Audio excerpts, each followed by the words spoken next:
Today is June 19th, and the Yankees have completed the three-game sweep of the Tampa Bay Rays, the second-place Tampa Bay Rays. They came to the Bronx. They got outscored 21-4.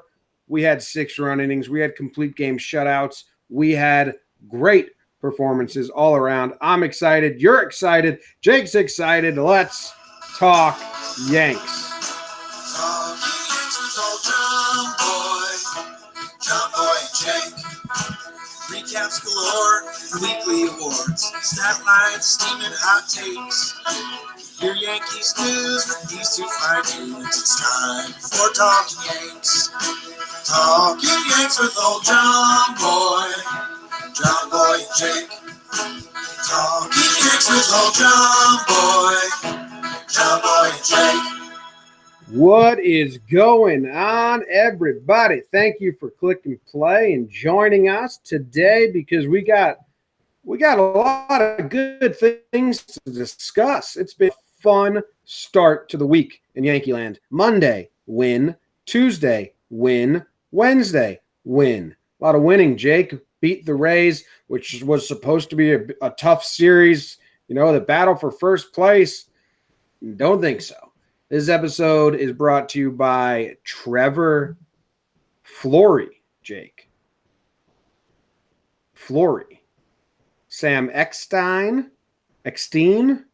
We got two names out of the bat that are like shortstop names. We got Trevor Story, Trevor Flory, David Eckstein, Sam Eckstein. Yeah. What about Walker Harris? Neil Walker. Bueller. Oh, I was going Neil Walker. Okay. Ryan Brandow. I just see Marlon Brando when I see that name. And Bill de Blasio, which is the Red Sox owner, right? Bill de Blasio - Dan Foley? Well, Dan Foley wrote his name in as Bill de Blasio. I think he wanted us to act as if we had the Red Sox owner as our a Patreon member, which is great. So I was going to roll with that. But I think he's a politician. He's the New York mayor. Oh, yeah. I don't know any of that shit. So I knew it was a name. New York mayor, Sox owner. It's a guy. It's a guy that isn't actually a Patreon member. But the rest of those guys, they are Patreon members. They are supporting us. They get live access, early access, and video access to each and every podcast. Besides Sharp Stats, actually, I should stop saying that before someone's like, well, actually, that one doesn't work out. A chance to win a jersey each month. You can win up to 2 jerseys in a single month if you want. I think Jordan Roseman is a 2-time winner. So there you go. You get we have a contest going on right now. Not this episode, but episode 287. If you leave your Edwin Encarnacion home run call, we know what it is, but what you would have wanted it to be or your best, Jake and I are going to choose a winner next episode. A lot of fun stuff on the Patreon. We appreciate everyone that supports us, but let's get into this series. My name is Jomboy. I'm coming to you from New Jersey, and I got my co-host, Jake, coming to you from Denver, Colorado. Jake, how you doing? Hey, how is everyone? Yeah, thanks for the Patreon. We're oddly close to a milestone goal. I thought you already said we were there. We're less than 5 away. No. I said last time we're super close. So if you've been thinking about it, check out the Patreon. I'm doing well, James. You mentioned Monday, Tuesday, Wednesday, but you could also mention Saturday, Sunday. We're up to from Friday night, the low of lows, to now 5 games in a row. Never mind gaining 3 full games on the Rays with the sweep of them. The addition of Edwin Encarnacion, and we talked about this starting the new chapter, and right now we are peacocking pretty hard into the new chapter after what we saw this series, and the end of last series, and the Astros will be limping into town. It's going to be great baseball because, like I said, we're done with. There's no more. Oh, they're having a tough start. Like, it's a season now. Someone's having a good season. They're having a bad season. Astros are coming into town. They gave us a little bully when we went to Houston. We weren't the team we currently are. And they just got swept by the Reds. So man, we might have caught a couple teams at the right time. The Rays are on a road trip from hell, it sounds like. Houston also on a road trip. And we are playing great baseball. The biggest thing that was a question mark for us had been starting pitching. Just everything came together this series, and having a lot of fun, man. Oh, yeah. I mean, I got a laugher. Got a laugher as the third game. That was nice. I'm in high spirits about this team. There was the one double play that Didi turned on game 2, Tuesday's game, sent me over the edge. And I was like, are you kidding me? Like, our defense is going to be good again? Like, we're going to be able to do that shit? Didi's had his troubles. I mean, he fucking fired that ball. That was the one moment where I was like, oh, yeah, let's go. If the pitching comes around and that's the defense and the hits or the bats are what we know they are, then let's do this thing. A lot of cartoon heart eyeballs for me this series. Tanaka and Gary going off. I've been incredibly happy state of affairs with the Yankees, which I think you should be. We got Judge coming back soon. The London trip coming up. I'm actually not excited for that. I think all the hoopla around that's going to be annoying, but let's beat the Red Sox. Let's get into this one, though. You got anything else before we start burning? Win games, and that London series might give us a chance to keep Cameron Maben, so not hating it so far. Yeah, I like the off days. I just think the coverage is going to be, like, nauseating after a while. Oh, yeah. So are we. Yeah, sure. All right, you ready to burn? Yes, sir. All right, here we go. Burn game 1. Burn. A battle for first in the AL Beast as the Rays and Yanni Chirinos take on a Monday, Tanaka Tuesday, and boy, Massa wasn't the hero we deserved, but he was the one we needed. Complete game shutout from Tankster. 9 innings pitched, 2 hits, 10 Ks. Get in my belly. So now that you know that, who would score it for the Yanks? Tomoyo Arigato, Mr. Roboto, for helping me escape just when I needed you. Thank you, DJ LeMahieu, the machine. 2-run home run in the third. How about a little dessert after dinner?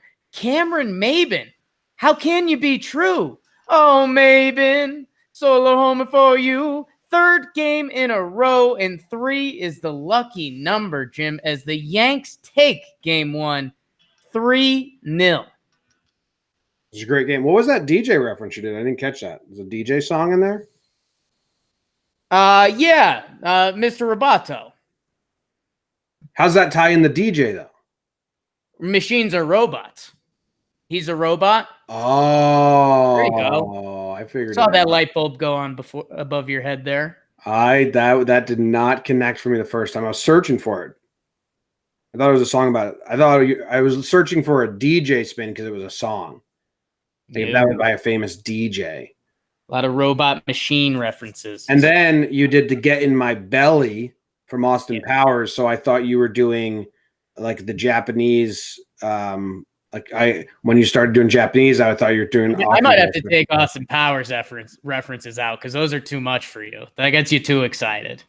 I thought you were staying with your favorite scene, the subtitle. So I was searching for what did he do there? Yeah. Wow. Nope. The machine. La Machina. La Máquina. Ripping out hearts. I like that saying. Boone said that. He's here to rip your heart out. Oh, my God. Send him away. Please send him away. Oh, thanks. No, thank you. So Tanaka's amazing. I mean, usually we talk about the coach's decisions here. No decision. Would you have sent him out for the 9th? Actually, that was a thing. A lot of people didn't think he was going to get sent out for the 9th. I'm happy that Boone did because it's a lift. It's like throwing it down a dunk instead of the layup. It's like that gets the boost. I mean, it was kind of win-win, right? Like if you give it, the big thing is the 2 hits. He only had 1 walk, so I mean that kind of gives you full permission there. The conversations we don't know is how a pitcher feels on a given day. And Tank was obviously feeling good, and he told Booney he was feeling good. I mean, I was fine with them giving it to Chapman too, just because it's the classic thing we've come back to saying, Jim, is that that's the goal of the game, to give the ball to Aroldis Chapman with the lead in the 9th inning. So I was fine with it either way. It was awesome to see him come back out, and he just shoved like he did the whole day. He's had the Rays number this year, and he was incredible. He's my dude. We got no Sterling sing though. I thought he was going to sing. There's no way Sterling remembers that he sang that first time. If you were like, John, do you remember the last time Tanaka got a complete game shutout? You sang a song?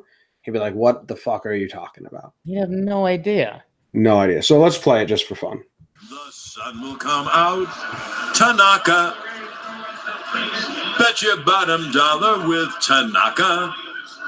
The sun will shine. Anyway, Tanaka. Anyway, anything else about this game? I mean, 3-0. Cameron Maben's home run stuff is crazy. But the Maben home run stuff crossed into the weird threshold just to get multiplied the next day. He was 3 for 3 this game. He was 3 for 3. The top 4 each had a hit apiece. And then 5 through 7 hitless. Gardy had a hit and a walk. So yeah, man, it was Cameron Maben, Tanaka, and the Yanks. DJ. And LeMay. Yeah, DJ got Chirinos earlier this season, and he just popped him again here. He actually hung a ball to him in his first at-bat this game, and DJ didn't do anything with it. So I think it was first pitch, this second at-bat, and DJ just roped it. Same pitch, yeah. What are you thinking about these Rays? Like they're scuffling right now. Like Austin Meadows came into game 1 with terrible numbers in his last 10 or something like that, which was like nice because he was my biggest threat in my brain. And it was like, oh, that guy's going through a slump right now. Fantastic. He ended up getting one of the 2 hits off Tank, but he got sat the next game. We'll get into that. But did anyone like stand out? I know Pham had a good series or in this game, like Chirinos, Faria. I don't really remember anything. Man, it was I mean, the Rays. It's kind of what I talked about in the intro there, and I mentioned a couple times in the pregame show, which again you guys have been checking out. So thank you. If you haven't, go check them out. You see teams at different points in the season when you don't know their full storyline. You know, like Austin Meadows was doing all-star, not MVP type stuff, but like batting title type stuff the last time we saw him. He goes into kind of his first big skid as doing well as a major leaguer. Plus the Yankees have 2 lefties going. The Yankees have 2 lefties going the second 2 games, and Tanaka with the complete game shutout the first game, which throws your whole offense, through a bad day. I don't know, man. It's I said this to you in the pregame show. I said, what were like the Blue Jays and the Indians saying when we came into town? Like after we played the Indians, they were saying like, the Yankees aren't that good. They're overhyped this year. So I think it's tough to take a one series example and say, I'm taking away from this team. I think the big thing you take away from this is that we have Snell's number completely now. Hitting comes and goes. We own Snell now. He's never been a fear for me. No, not a fear, but you're still like, he's going to give you a good game. Now it's like, we might have this dude. Yeah. I mean, like I would never be. I never went into a game against Snell and said, "Oh shit, we're facing Snell." No, but it's gone from that to he's probably going to have a good start to now it's almost like David Price area. Yeah, it's true. But I mean that's a little game 3. But I don't know. I'm not taking too much away from the bats. Yandy Diaz is hurt. They feel like they're another trade bat acquisition away from their lineup being a little deeper. I think they caught us at the wrong time, and we caught them at the right time too. We caught them at the perfect time. They may have established our time because we were coming in. I mean, pretty bad in our last 10, like 4 for 6 or something like that.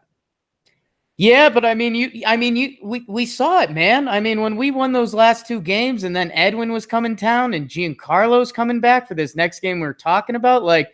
You just felt the wave coming, and it crashed. It crashed on the Rays. Jimmy, back to you. Back to me. Let's move on to game 2 then. Let's go to game 2 then. On your mark. Get set. Burn. Jay Farrow Hap versus opener Ryan Stinky Stanek in game 2. Jim, he is Gary. He is good. Sack fly to start it out. 1-0 Yanks after 1. Bear Grylls Hap survived this one. A tough 5-inning pitch, 2 earned run. But guess what? He gets the dub as the offense kicks into gear off of Chaz Rowe versus Wade, as there was no aborting the Yankees offense on this day. Have you seen this boy? DJ LeMahieu, RBI single. Louis V and me, RBI to left field. Followed by Teddy Bear Gare, RBI single. 3 RBI singles in the inning. And just like that, it's 4-2 Yanks after 5. And we just met you. And this is crazy. Solo homer. Cameron Maben, 4 straight games with a homer. It's unreal. And let's finish this one out by walking the parrot. E-squared's first home run as a Yankee. Hap to Vino to Canely to Britton to Chapman. Yanks win 6-3. Fine. Are you excited about this game going into it? Exciting's an interesting word. We knew the opener was coming, which always gets a little scary, especially when I heard it was our guy Yarborough who shoved against us and looked great. Stanek. No, Yarborough looked great. Stanek was the opener. The forefront. What do you call him? Kay was calling it something different this series. Yeah, what I had been told was that it's called the headliner. Right. But they said it was called the bulker. Yeah, the bulk. The bulker. Yeah. Something like that. Because they're getting the bulk of the action. Yeah. And you know, Yarborough's been pretty good against us, and he just frustrates you, and he looked great. And so there was a point in this game where Yarborough, we couldn't do anything against him, and it always seemed like Hap was getting into trouble. Hap survives one last inning to get through the 5th. They pull Yarborough. I tweeted it at the time. You know, I always have to pat myself on the back, and I was like, after 42 pitches, Yarborough's a guy that's stretched out. He can go further than that, but all the Yankees righties were coming up. They brought in Chaz Rowe. Yankees offense opened it up with a little bit of small ball. I looking back, I was a little surprised to see it was 3 straight RBI singles, but then I remember the Gary one going the other way with it, and you're like, yo, we're mean.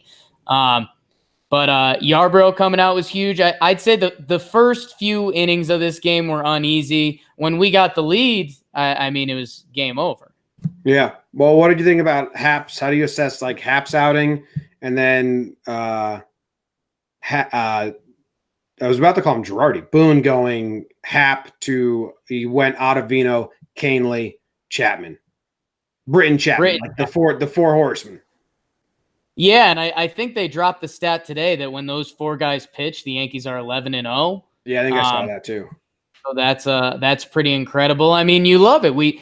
Tanaka pitched a complete game shutout, and you know those guys are ready to go. So I'm good with that. Hap had 87 through the 5, and he was he was Jay Happen. He gave up 7 hits, no walks.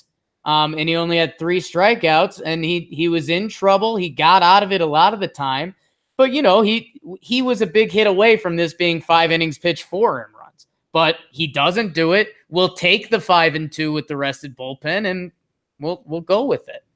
We will go with it. Yeah, I thought we're on the string of good pitchers, which I've been talking about, and this is like a good stepping stone for Hap. Was not part of the reason we blew the game, and we did not win it in spite of him. He helped the effort towards the win. Do you want that every time? No, because he did get saved a little bit, did get knocked around a little bit. But the result is I'll take that for now. In the future, more innings is better than 5 and fly for Hap. Like I'd like him to go 6, 7, get into the 7th. Like if he could start doing that, he's not supposed to be a 5 and fly guy, Jake. Yeah, and I mean, he had gone because what he had pitched the 5th, He went 1-2-3 in the fourth, and then he gave up a single to Pham in the fifth, but that was it. And so 87 pitches. I think, Jim, if his past starts had been a little better and the Yankees bullpen wasn't fully rested at 87 pitches, you might see him go out there for one more inning. But I think with the fully rested pen after the Tank complete game shutout, I think you look at the stat line, you say, okay, 5 innings pitched, 7 hits. Let's just give it to the dudes and go get it. So I mean, Canely got touched up, but no harm, no foul, because Cameron Maben fouled him up. But and Canely just didn't have his fastball, which was weird. His changeup was still filthy, just no fastball. It'll happen. Whatever. Still got the job done enough. Ottavino looked really good. He had the one walk though. So according to all the analytic people, that's a bad outing.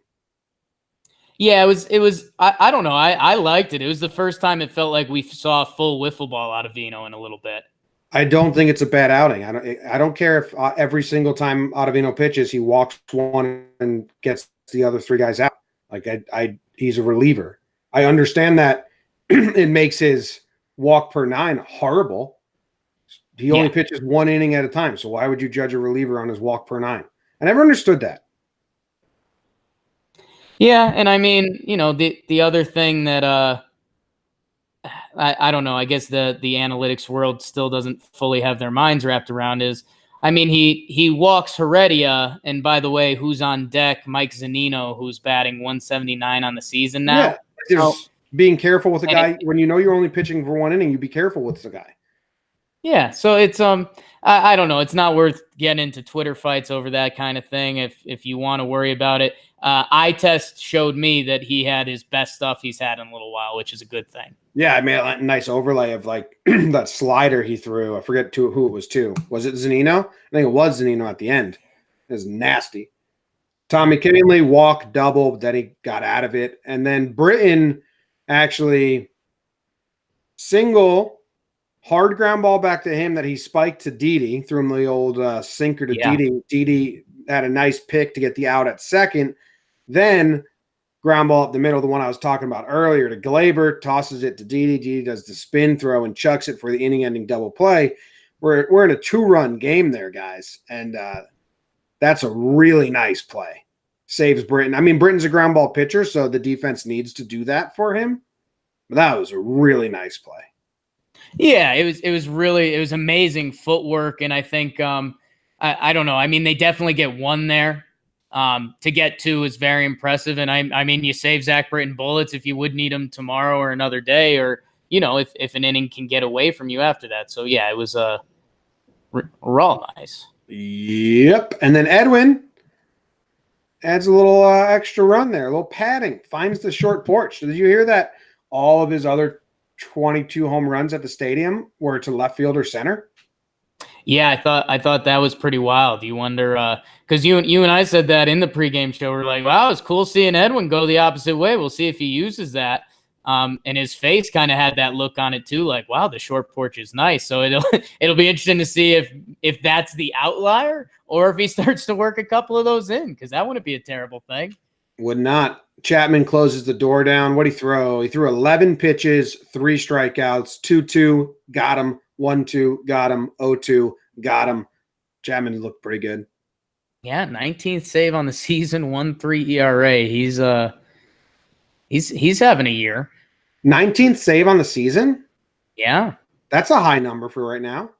Yeah, dude, all the holds guys. I know our fantasy baseball moved to holds probably before it was holds were cool. Ottavino with 15, Canely with 13, Britton with 14. I mean, that crew has been dynamic. Yeah. I wish we could add Betances, but it seems like he's gonna just keep getting set back. Yeah, well, yeah, I mean, no updates on him. Oh, I guess we missed that at the start of the show. Monty is set back. Doesn't seem like we're going to see him this season. Really? Yeah, you didn't hear that? No, the last update I heard was that he felt discomfort and just cut his bullpen early. Oh, I thought they said that like official. I thought he walked off the mound and was in like big discomfort or something like that. So Boone said, yeah, just discomfort. You know, you're not going to feel good every day when you're throwing bullpens and you're rehabbing Tommy John. He said he felt a little sore, so he just ended it early. I don't know. I thought Caster. Oh yeah, they said during this game he's on his way to New York to get an MRI. So I don't know. I guess after Tommy John and getting an MRI. I didn't know that update, but I wouldn't just be like done for the season. After Tommy John, I mean, we were expecting him August, September, anyways. But we'll see. We'll see with Monty. And the other thing we missed, Jim. I mean, this game was Giancarlo Stanton came back. Yeah. One more thing, like Monty's not necessary for the season anyway, so they're not going to. No, it was a nice perk. Not going to push him. A little more fuel onto the starting pitcher fire for people. Yeah. Stanton makes his return. Did you see Stanton's press conference before the game? I tweeted it out. Where he's talking about his rehab and everything that happened. So someone asked him, like, hey, can you walk us through everything that happened? Because, like, what happened? And he's been asked this before during the process, and he's just mean mugged the reporter and like, I'm fixing things. And yeah, well, I'm working on them. Gotta straighten some stuff out. You know, it's like, what, dude? And he was super honest. He was like, well, started with the bicep strain. Bicep is connected to your shoulder 2 ways, and bicep tear went into the shoulder, so I had to get that fixed up. And then I felt really good, started swinging again. I did my rehab, and got hit in the knee, and my knee hurt, and I was compensating for the knee, which led to my calf overcompensating for the knee pain, and that strained, and there we are. I was like, oh, okay. I mean, we kind of put that together anyway. Yeah. But the way he said it was like almost as if it's done with in his brain. I took away, like, he feels good. Like, if he's talking about it, like, if it was still lingering, I think he would still be shady or, you know, let's not even talk about it. Let's just play. He was like, no. And then he said, yeah, it was really frustrating because it was ramp up, rehab, sit down. Ramp up, rehab. It was really frustrating. I thought that was a good interview by him. He's actually like good at interviews. Yeah. I mean, he used to be the guy with the Marlins, so it's not. I don't think it was as big of an adjustment as it is for other guys that just jump into Yankee land. But yeah, I think frustration was the word I took away from it. Like that press conference would be the press conference I would do if I had those 3 different injuries that just kept happening. But the Yankees, you know, they probably told him to be kind of hush-hush around it because they don't want expectations or what are the Yankees doing, blah, blah, blah. And then they finally said, like, yeah, if they ask you, you could tell them. And he's like, well, biceps and then that shoulder, blah, blah, blah. So, glad he's back. He sits game 3 because they're going to use the baby gloves on him even more than they did with Hicks and Didi because he's owed a lot of money in the future years. Yeah, I'm fine with it. Our lineup right now is starting to get so good that, sure, give someone a day off. It's not like we're running Mike Ford, Higgy, Wade out again, you know? Yeah. Fine with it. Didi got his day off. They said that Didi's going to get 1 day off a series for a while, probably until after London at least. And they gave Didi his day off, and we still won. They're going to do the same with Stanton. I think you and I noted, was this the first game that Hicks played every game of the series? Yeah, we'd have to double check, but I'm pretty high on that. Which is how it's going to go. And like people will complain every time, but you just have to accept that they're cautious. Yeah, he played 3 of 4 in Chicago. He played 1 of the 2 versus the Mets, and he played 3. Did he play all 3 in Cleveland? He might have played. Yes. He might have played all 3 in Cleveland. Okay, but there you go. And he played all 3 versus Boston. Hicks is playing. It's a little lie, but still a lot of off days. We're done. Let's go to game 3. Sure. Can Blake Snell help the Rays avoid getting swept? Find out on this episode of Jakey Burns. Burn. CC Sabathia going for win number 250 versus defending Cy Young winner Blake Boyd as it's Snell bad in here, and he stuck up the joint. Release the Kraken. Gary Sanchez, Blackjack, 21st home run on the year. Urshela takes one for the team with the RBI hit by pitch. DJ La Machina, the machine, 2 RBIs for LeMahieu. Yanks get devilish with a 6th spot in the first. Speaking of Blackjack, CC was dealing. 6 innings pitched, 1 earned run, 7 Ks to hold the Rays at bay. Well, hey, what do you say? Anyways, bottom 7, it's deja vu all over again. Gary, RBI double. RBI single for Edwin. RBI single. And then baby Glaby. Oh, first career grand slam for Torres. Another 6-run inning by the Yanks. CC to Holder to Sessa. Bring your broom and meet me on platform 9 3/4 as the Yankees win 12-1 and sweep the Rays. 9 3/4. Yeah. What's that a reference to? Is that where Yankee Stadium train is? Harry Potter, babe.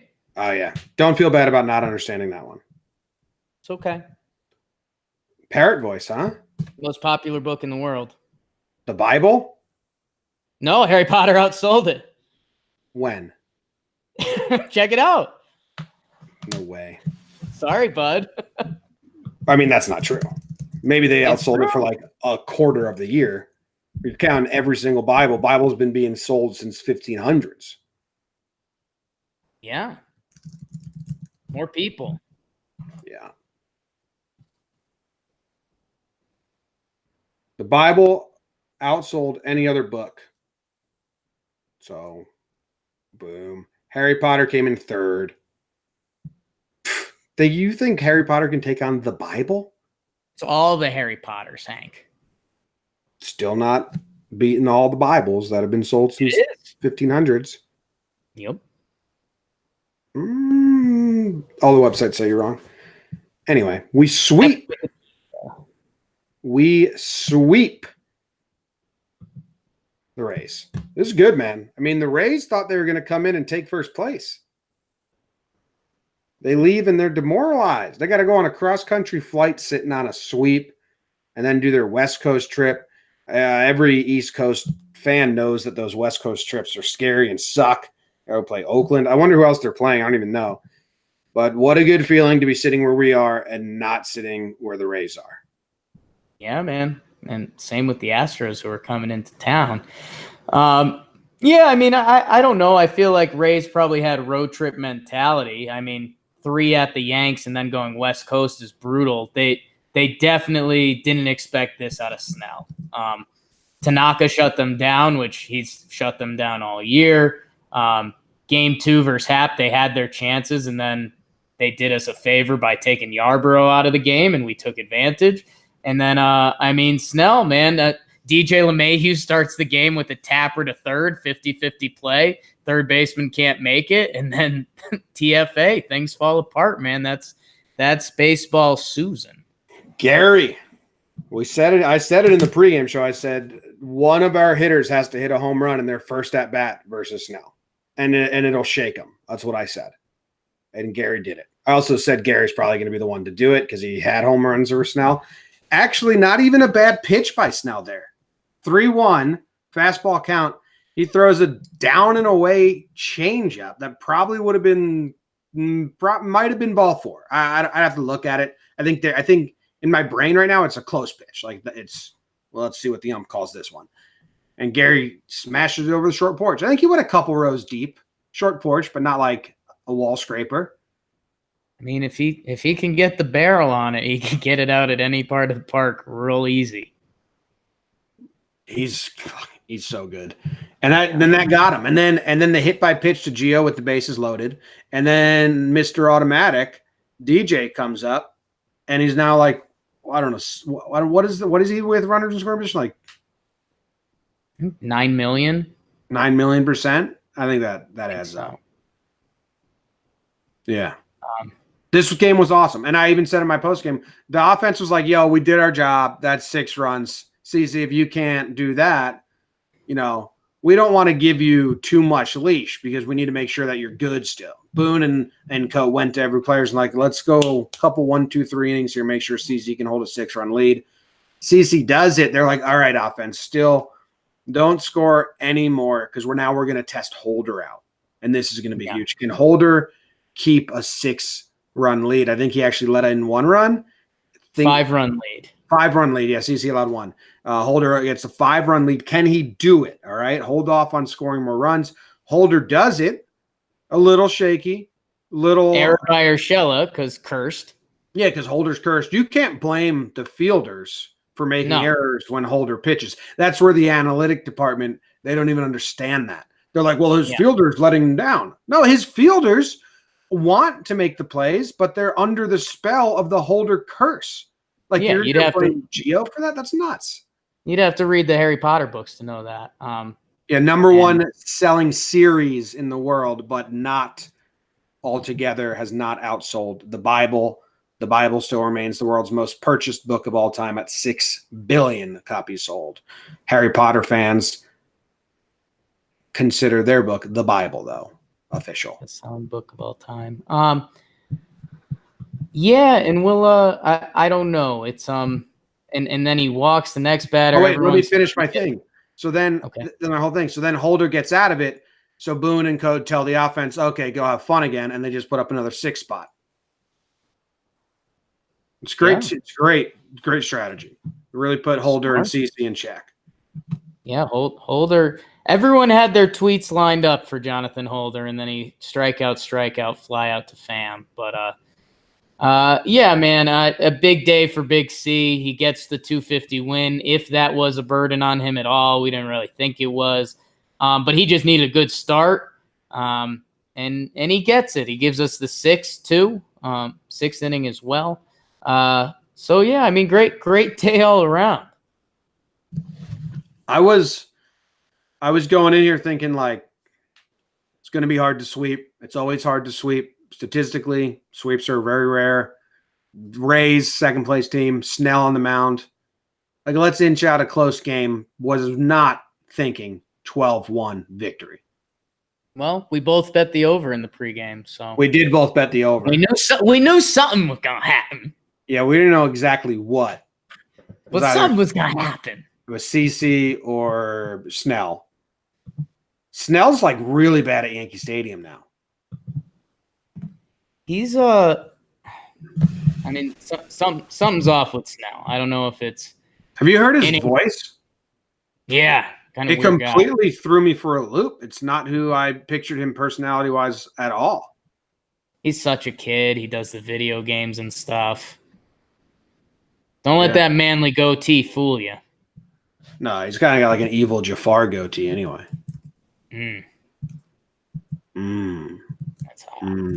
That is hot. You got anything else? I mean, coaching-wise, did you have any problem with him bringing Holder into a 5-run lead? Did you have any problem with Boone sending CC back out for the 6th after he was in a jam in the 5th? He had allowed a run. He had 2 on with Meadows up.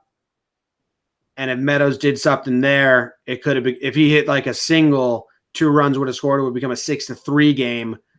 CC gets out of it with a pop fly, I believe. I can't remember. I was a little surprised to see CC go back out for the 6th.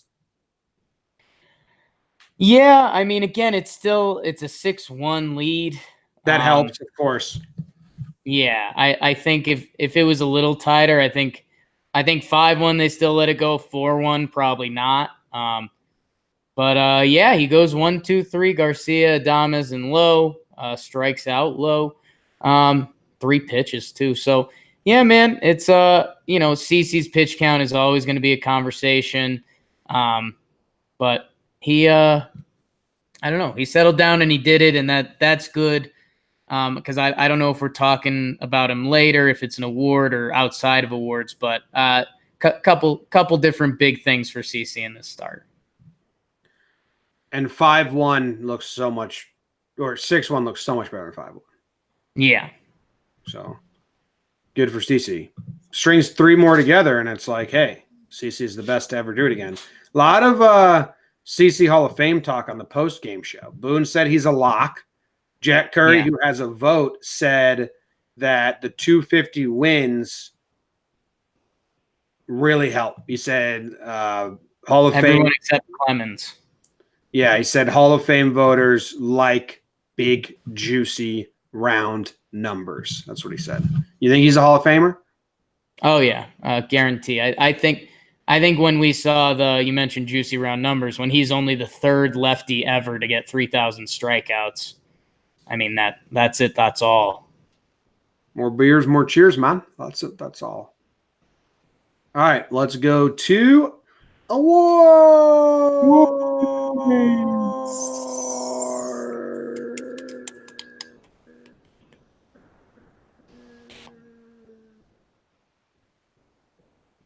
Jake, the first award we give out here on Talking Yanks is Jimmy. Volume was down. Oh.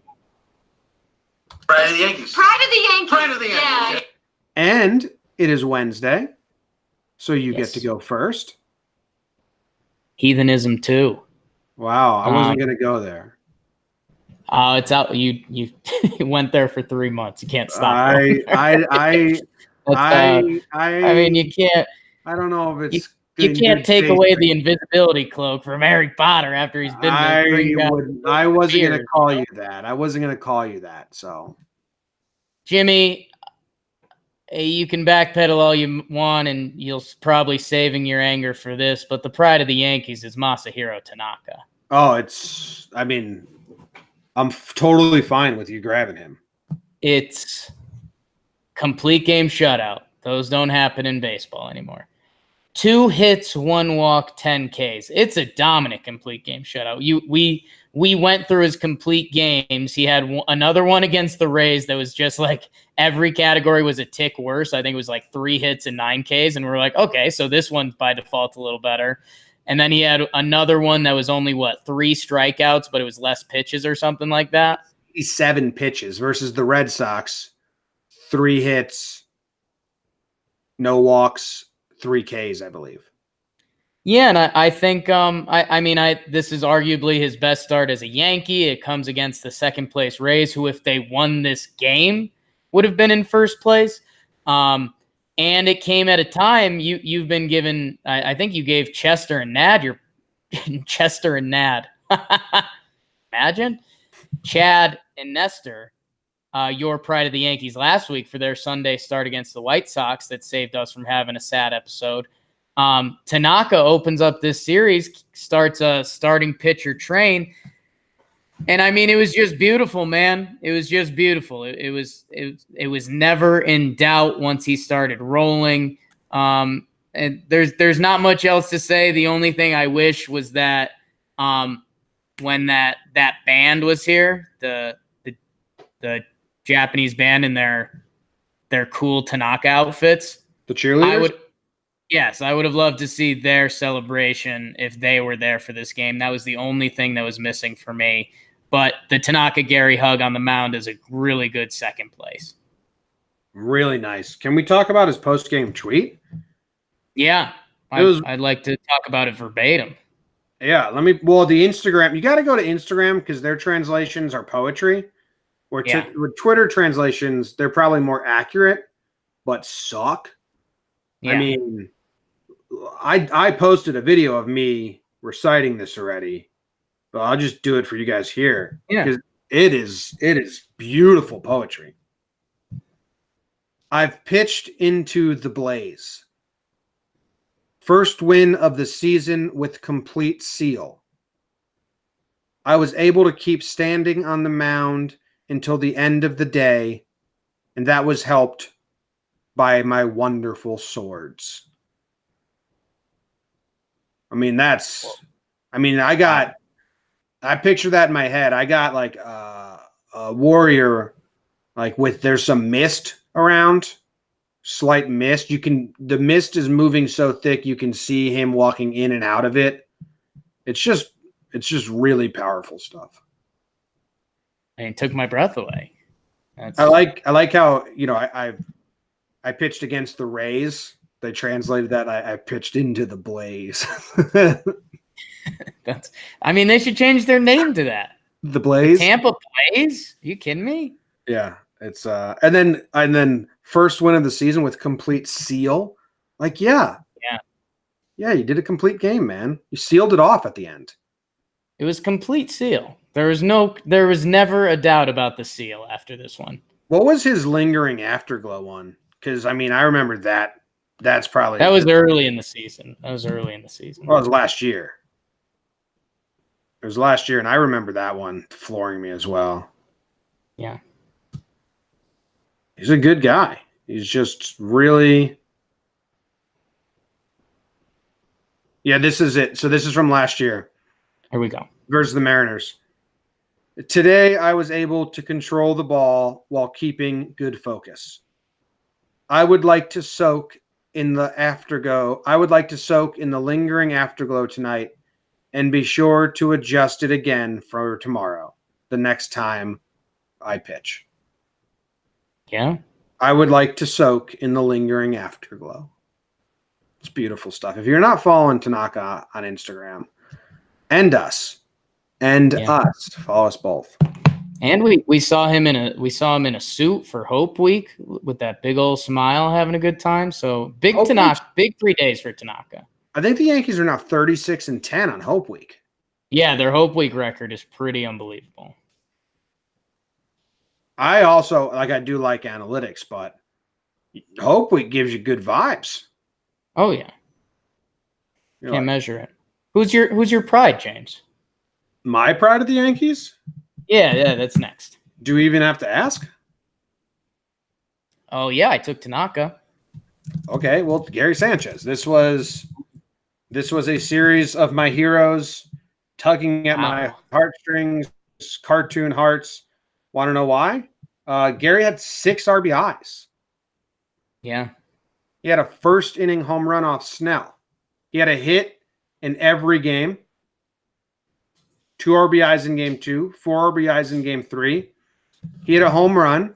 He had a double down the left field line. He had a single past second base on the right side of the infield. Gary's hot right now, and there's times when he gets hot and people are still like, he's pulling the ball too much. Gary's using all fields right now. He is so locked in. What are his stats on the year even? I don't even know. I don't really look at that. Gary has 21 home runs. After today, he is hitting 266, 336 on base percentage, but a 616 slugging. Just kind of otherworldly. What's his OPS? Do they have that? I don't have that from today's updated game. 952. Nice. That's good. 952, yeah. Want to do the thing where we compare him to other catchers? Yeah, let's do that. He threw out a runner this series, right? Glaber with the nice tag. Yeah. Meadows. He threw it 86 miles per hour from not a good position. Yeah, I think he has the second strongest arm and third best pop time. I think he was, last I saw, he was tied for second with pop time with someone, and Real Muto's number 1. But yeah, he's up there. Yeah. So it's interesting because you do qualified catchers in the AL, and Gary's the only one. Right. That's funny. And he also was injured and missed a little over a week. 2 weeks, I thought, right? All right. In the AL, Gary has 21 home runs. Yes. The catcher with the next most home runs is Jake, ? Can you guess how many they have? AL catcher with the second most. God, McCann was batting 4th for the Tigers. I don't know. Someone's got 8. Chirinos and Perez have 12 each. Okay. So 21 is the leader with Gary, tied for second with 12. 12. All right, let's do RBIs. Gary has 49. Chirinos has 38. So he's got 11 more than second place. How many games does Chirinos have? 56. And Gary has 54. So it's actually pretty even. Oh, Yeah. hey, good for Chirinos, but Yep. still. Yep. Gary is slugging .616. The next highest, well, like Mitch Garver in 36 games. Are we counting that? Handsome Mitch Garver on your Twins. 642.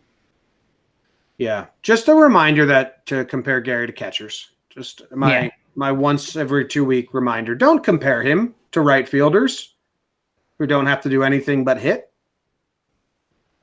Don't use their legs nonstop squatting. Compare him to catchers. Caught a day game after a night game. Caught a day game after. I saw a lot of tweets about that were like, I thought he wasn't good enough to do a day game after night game. And I was like, wait, you're confused. No one thinks that he can't perform in a day game after night game. It's just about resting him. It's not like people are combating it like, but they say he can't catch day after night and he won't be good then. And it's like, no one's ever said that. They just think it's a good time to get him some rest. Since the dawn of time, catchers have done that. Anyway, let's get negative. You Yankee motherfucker. Who is your Yankee mother effa, Jake? You Yankee mother trucker, huh? Mm-hmm. Damn. Always tough on sweeps week. God, I just kind of want to do a Band-Aid award.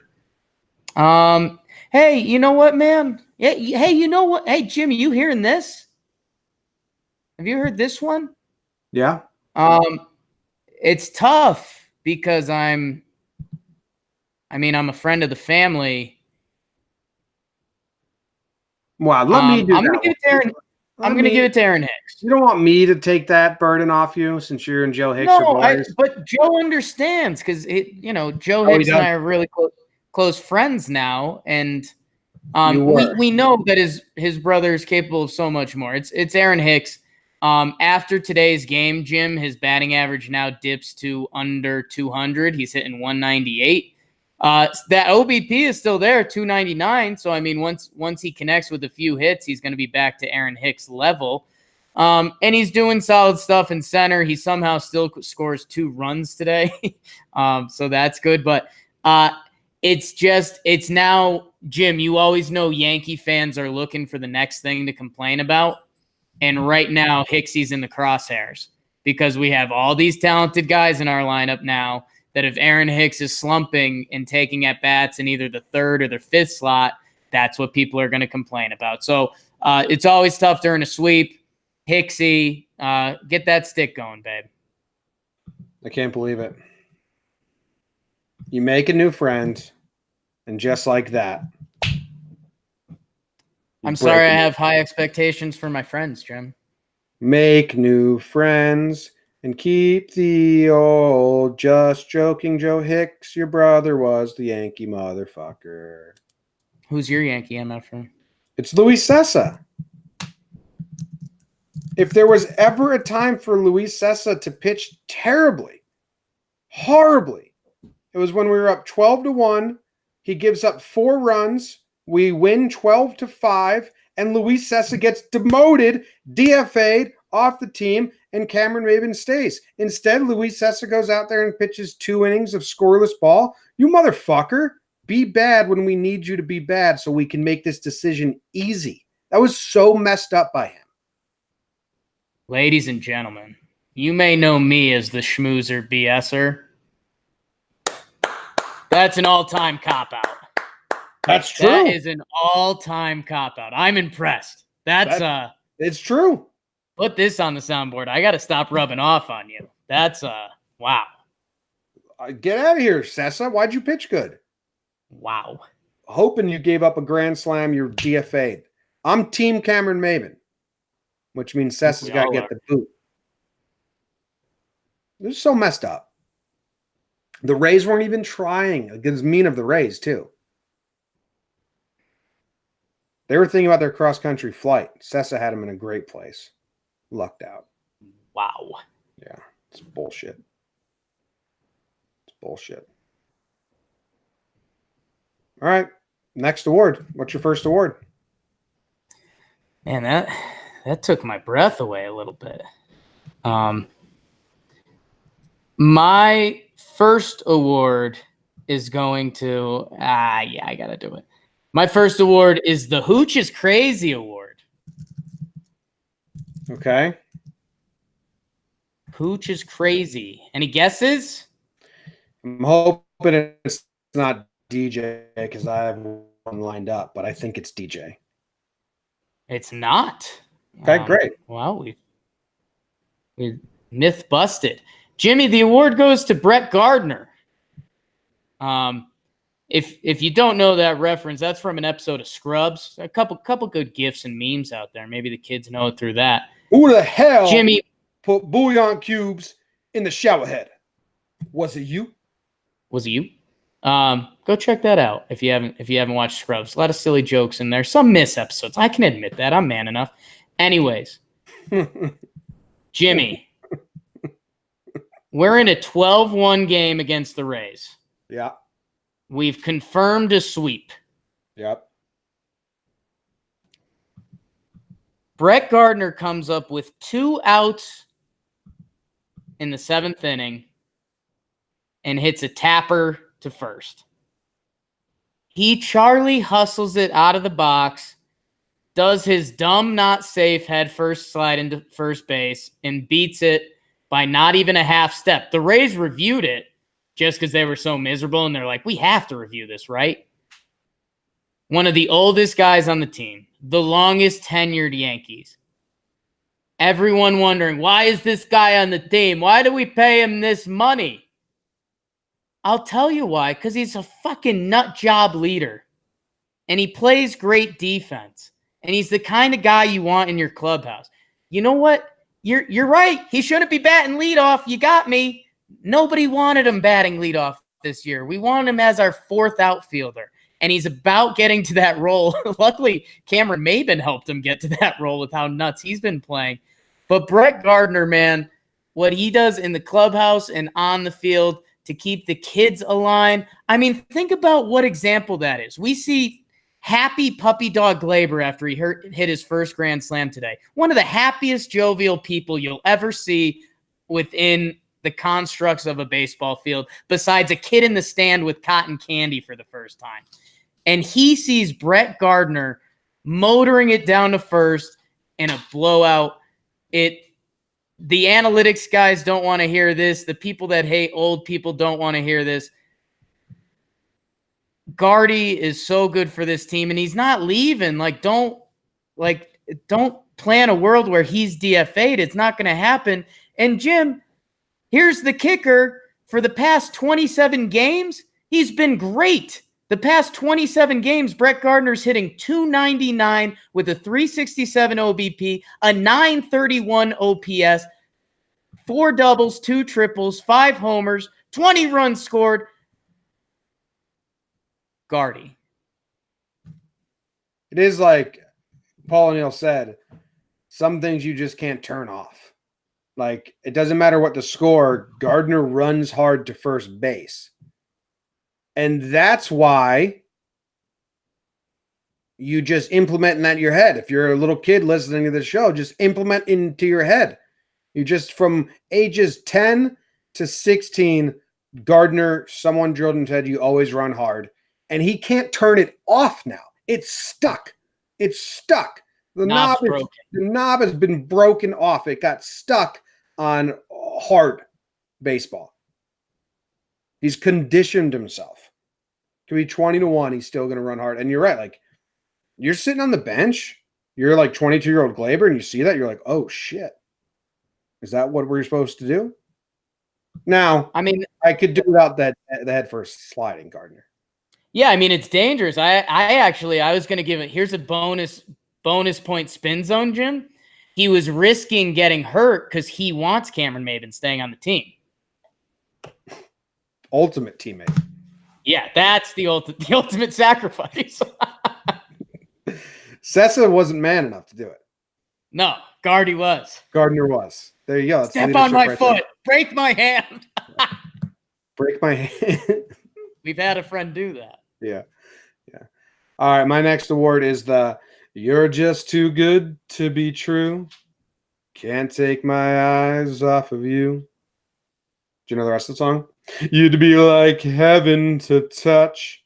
I want to hold you so much. And then eventually, ba-da, ba-da. You're not gonna let me play the horns? Play the horns then. I was waiting for it.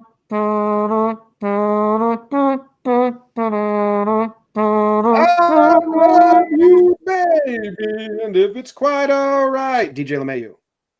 Too good to be true. Too good to be true. He's what you kind of dream of in like a ball player. Yeah. Like that's how you would describe DJ. Oh, that kid's a ball player. What's he do? You should have given him the Deadpool award. He's the perfect player. What's Deadpool? What? The Ryan Reynolds. Yeah, I've seen Deadpool. I don't know how it connects to that. Oh, he fights a he fights a guy who's supposed to be the like ultimate warrior. They were like, yeah, we took the best pieces and then we made him mute so he couldn't talk like you. Nice. And LeMahieu's kind of got that too. Yeah.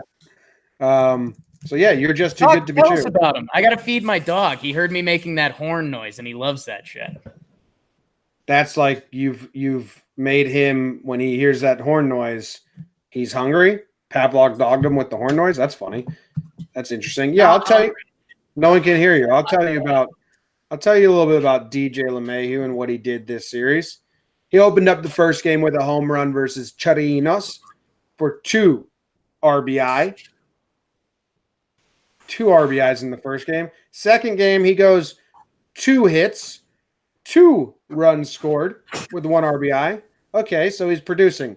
So let me just backtrack. First game, 1 run scored, 1 hit, 2 RBIs. Second game, 2 runs scored, 2 hits, 1 RBI. Third game, 2 runs scored, 2 hits, 2 RBIs. The dude had a hit, a RBI, and a run in all 3 games versus our biggest challenger to the division currently. Comes to task. Gary gets the 3-run home run. They intentionally, or they hit Urshela on the foot to give us another run. 4-0 in the first. Like, wow, what a great start. DJ's coming up. He always comes through with runners in scoring position, but it is 2 outs and we kind of already have gotten our fill. No, DJ doesn't quit. He just is a machine. He's automatic. 2 more runs, 6-0 in the first. I mean, he should have been my pride if I wasn't head over heels in love with Gary Sanchez. He could have been a pride. Yeah, I mean we were all thinking that, but yeah, Jim, and something that we haven't really hashed out yet is that he also stole a base, just to let you know. With Edwin Encarnacion, our current lineup of death has DJ LeMahieu as the third baseman. Yeah, we were all over that a while ago. A little bit, but it's still just the concept that this guy, when you see him at second base playing at a Gold Glove level, we ask him to play third base like it's nothing, and he's been doing it like it's nothing. He's incredible, and Jim, no, this is a little mini what to watch for. Mm-hmm. We're gonna start hearing stories about LeMahieu, like, yeah, DJ's got actually. They're going to give him the Ichiro treatment. They're going to say, yeah, DJ's got really good power. He just doesn't try to hit home runs. Because they in his last at bat this game, he tried to hit a home run and he came up just short. Because it was a blowout. It was a blowout. He's the best. It's too good to be true. Can't take my eyes off LeMahieu. Spike in the chat said I missed. Big opportunity missed. I didn't say that. And he's right. It was a big miss. Too good to be true. Cameron Maben also pretty mad at you. James, my final award. Yeah. Goes to the Teeter Totter Award. The Teeter Totter Award? The last time you gave this one out, we almost had to edit it out of the show. Teeter Totter Award. Yeah, so let's just keep this a little more PG. No chance. That's not my game. James, the Teeter Totter Award goes to CC Sabathia. We mentioned it pregame, Jim. His past 4 starts, he has been bad. Straight up, not like an excuse thing. Post his IL stint, 20 innings, 6.97 ERA, just just not what we need out of CC. His ERA coming into today was 4.42. Jim, if he teeter-tottered to a bad start, we could have been talking about CC Sabathia potentially with an ERA approaching 5. And it just would have been, it sparks this whole conversation with the starting pitching. Who are we going to get? Who's healthy? Blah, blah, blah. Jim, he comes in, he throws a gem today, brings his ERA back down to 4.14, which has him a good start out of the 3s. And he just needed it, Jim. If he didn't have it today, it would have been a full-blown problem. It would have been one of the bigger topics on this show. He teeter-tottered the right way, and it's not a problem. Love you, Big C. Love you, Big C. Yeah, this was crucial. If he had another dud 4 in a row, it's loud. It's a problem. It's you and I are so scared, but not really saying how scared we truly are. Right. Needed this real bad. Yeah, like if CC didn't have this start, we'd be saying like, man, it's a problem. We wonder if he takes an IL stint. But you know, he should figure it out. And then like when we turn the cameras off, we'd be like, yo, what's up? So good we don't have to do that. Good we don't have to do that. My last and final award for episode 289 of Talking Yanks is Now Yous Can't Leave award. You love a good kidnapping. The Now Yous Can't Leave. Bronx Tale. It's Yeah. a quote from the Bronx Tale. And this team we're talking about plays in the Bronx. So that's a hint. Okay. So it's a Yankees player. Yes. Okay. Well, you know too much. Okay. I'm out. Cameron Maven Yes. is holding the team hostage. Yeah. Oh, you're going to DFA me? You're going to ask me if I'll accept a trip to the minor leagues? No. Instead, I'll just have 6 hits this series and score 5 runs. Is that cool instead? You do what I say, motherfuckers. Yeah. I say I stay. And you get rid of that punk bitch, Luis Sessa, who was supposed to blow it and make it easy. Yeah.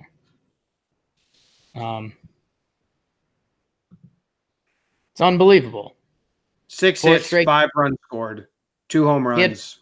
Cameron Maben had 4 straight games with a homer. He's never had more than 10 home runs in a season. Okay. He's never had more than 10 home runs in a season. He's been around a while. He has 5 in how many games? 30-something games for the Yankees? 40 games. 40 games for the Yankees? 14 at bats. 114 at bats. He has 5 home runs. He's never had 10 home runs in a season. He just hit 4 in 4 days. And we just did this yesterday on Sharp Stats. He's swinging harder. He's hitting the ball harder. And he said in his postgame, yeah, you know, they just been telling me to get my A swing off. When A swing is baseball slang for your big swing. Like, hey, your daddy hack. Like, yeah, they were like, just do that, man. Like, why would you try to hit the ball not as hard as you can? He's like, well, that's what they were telling me in Cleveland. He was like, well, those Cleveland folk, they got Luis Sessa brain. Yeah, they for his whole career, they told him, use your legs. If you put the ball on the ground, you'll be a 280 hitter, son. The Yankees finally said, hey, we just need a body. Swing as hard as you want, kid. And he's roping balls. I was giving credit to Marcus Timms, the hitting coach, because, I mean, Cameron Maben and Gio Urshela, I mean, 2 guys just resurrected from the dead. Apparently, Maben worked with that JD Martinez's hitting guru this offseason. And he gave a lot of credit to Marcus and PJ. Yeah, he gave him the swing harder thing. But on the yes, they did a whole thing about how this offseason he worked with JD Martinez, his swing guru, that got him straightened out, blah, blah, blah. So partial credit to Marcus, but I need to work with that guy. Right? Yeah. Remember when Greg Bird told me, hey, your swing isn't that bad? Yeah. That was after he compared mine to a major leaguer, though. Yeah, no. He compared your demeanor, like the vibes you give off when you enter a room.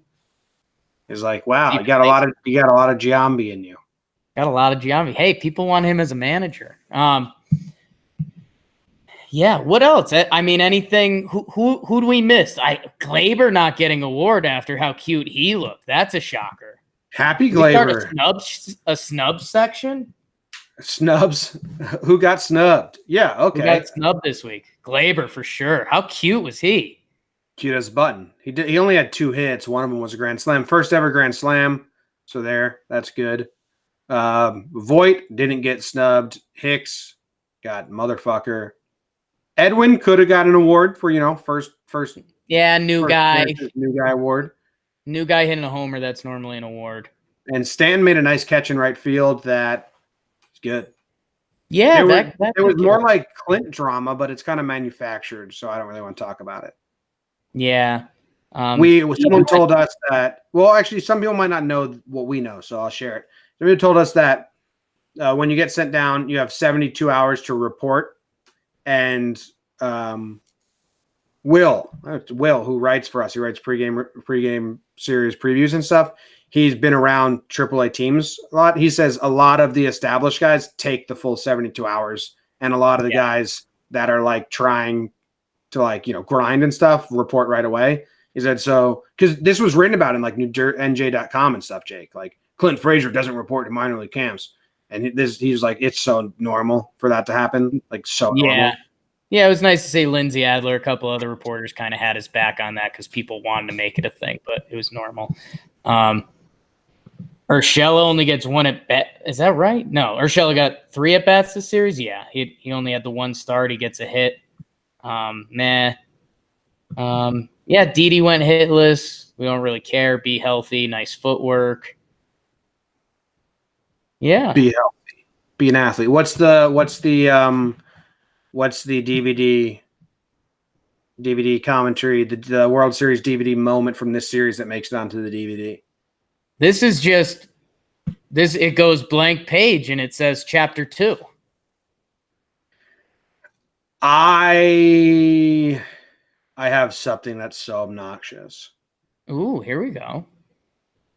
This is when the Rays seemed like a formidable opponent. Ooh, I thought you'd go at them. But after a 3-game sweep in the middle of June, their season faltered, and it was the Red Sox who became the main adversary. Yeah, I think the Rays are going to be back. Everyone hates playing in the Trop. Yeah, I think it's just chapter 2. And it's like the Evil Empire or something like that. And it's Tanaka's complete game. It's Glaber with the grand salami. Maybe a little Giancarlo returns, even though he didn't do anything good. But yeah. And with Jim, we normally shy away from this. 4 games with the Stros coming into town. They just got swept. We just swept. You expecting just really good baseball? Do you want to see where the Stros are at right now? Do you think there's a chance we're seeing them at the right time? Verlander just pitched yesterday or today, so are we not going to see him? Because that would be delightful. Well, if he pitched yesterday, which I think he did, that means we would get him for Sunday, right? Unless he tries to bunt the ball and breaks his nose. Yeah, that's a good call. Although Scherzer did pitch today. Yeah, so not a good call. Bad call by you saying that my call was good. Yeah, I'll follow you into the dark. Yeah, Verlander's pitching Sunday, Wade Miley Saturday, Brad Peacock Friday, Peacock's and Framber. Peacock. Motherfucker, that's what they do. Framber Valdez tomorrow. We're getting some dude making his major league debut, I believe. His 3rd start of the season after being moved from the bullpen. Framber Valdez. Framber alert. I guess you can't joke about that. Do we know are we doing Bolton? Is it Chad Nestor tomorrow? Yeah, it's bullpen. Your favorite day of the week? It's our best starter currently. Wow. Tanaka is not happy with you. Oh. And I'm counting the last 3 starts. He's our best starter. Wow. I'm telling Masa. Chester. We just calling him Chester now? Yeah, that's a no-brainer, right? Yeah, it's just Chester. Chester's on the bump tomorrow. Yeah, Why didn't we think of that like so many times ago? because I called them Ned and Chester a couple minutes ago. Nad. It would have to be Nad. Nad. Nah, I think let's lean Chester over Nad. Let's just go Chester. Chester. Chester on the bump tomorrow. All right. That ends this episode of Talking Yanks. Thank you guys very much for tuning in. We will be back. Actually, this is when we have a couple days off. We won't be back until Sunday night if you're a Patreon, Monday morning if you're not. If you would like to be, go to patreon.com/talkingyanks and support us. That would be great. Jake, give us a name. Close to a milestone on Patreon. Could be you. We'll give your name a big celebration. The name game today. We got a lot of Kevins, like 5 Kevins. So we're like, fuck, you got me. Any Jimmies? If you're a Jimmy or a Jomboy, you got to leave a review. Yeah. Wow. You're kind. Your people better step up for you. Yeah.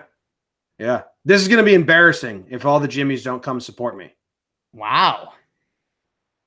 Hey, everyone that's not a Jimmy, just please. Are you looking for fake Jimmies? No. Everyone that's not a Jimmy, please just close your ears real quick. This is only between me and all the other Jimmies out there. You and the Jimmies. Okay. You guys better have my fucking back and leave a review. 5 stars. Go Yanks. Tell them, Grams. Go Yankees. What'd you tell the Jimmies? I can't tell you that. That's between me and the Jimmies. Oh, okay. Cool.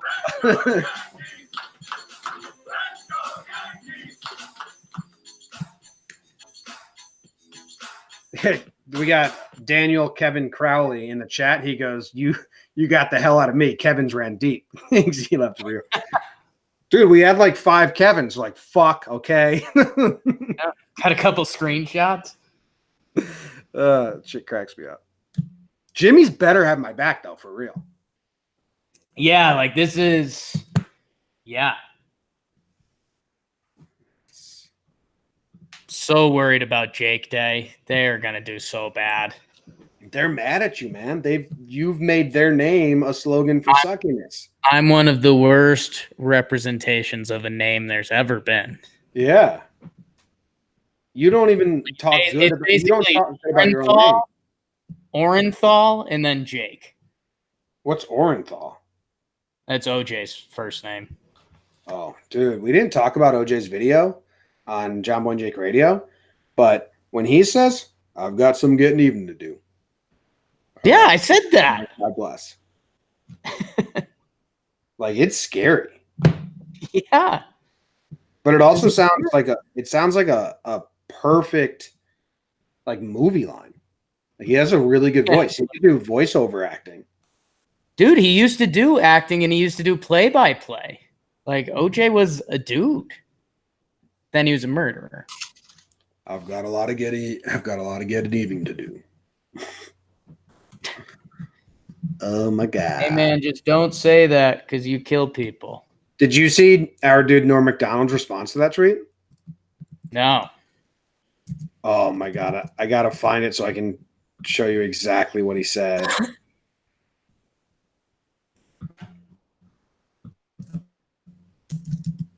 Norm Macdonald OJ tweet. Okay, he said, so Norm Macdonald said, "Hey OJ, it's Norm. Listen, be careful about the videos you put out there. I recognize the golf course behind your house and I know that exact street and could easily print your address. Of course, I never would, but others would. Be careful, Juice."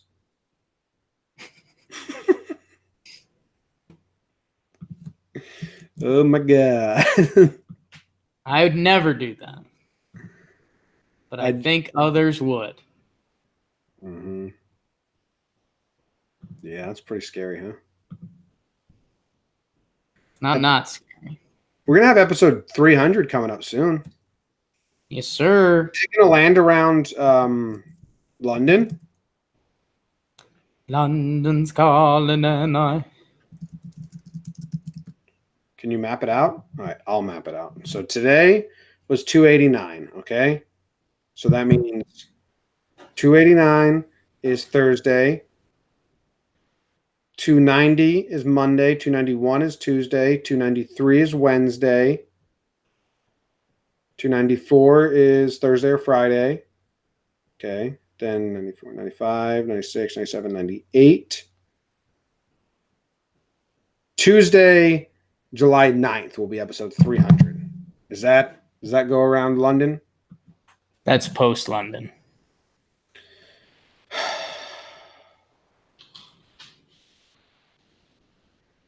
Fine. Is that All-Star break? We might not even have an episode then. Maybe we'll make it a blowout. 5-minute interviews with all our best friends. Kay, Ruko, Shane Spencer.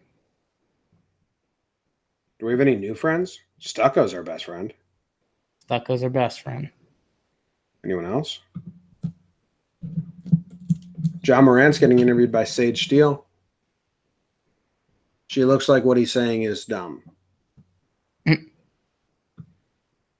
The 9th is the All-Star game, says Jonathan Garcia. So what's that? The 9th is the All-Star game. But I think I'm your taking the All-Star game completely off. Like I might make some breakdown just in my downtime, but I think we're gonna I'm gonna tell you and I to detach. Detach. I'm retaching then. You're detached now? That's a multiplier. I've never been attached to this. Been going by Jake's Story. Pseudonym. What's your real name? Come on, man. Everyone wants to know. People are live. I'll show them a video of you. Ken Pacerno. That's your real name? Yeah. Pacerno. Hey, Pacerno. I got a video of you I'm going to show everyone, Jake. Are you nervous? Huh? No? What video? I haven't told you yet. I'm asking if you're nervous about that. No. No? I haven't cleaned up my phone in a while. It's got a ton of garbage on here from the Instagram. Man. This is a bummer. I thought it was going to be a quick find. Turns out it's not a quick find, Jake. But it's a good video nonetheless. I'm still searching. Oh, I found it. Here's a video of Jake, everyone. Licking butts. You like that one? Yeah. Your favorite? No. You want to see Judge's parents?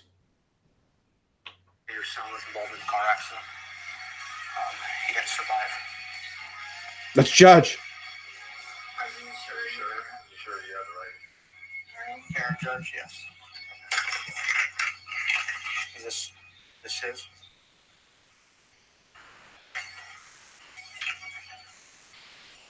Was, we believe, the driver of the vehicle may have been under the influence of alcohol.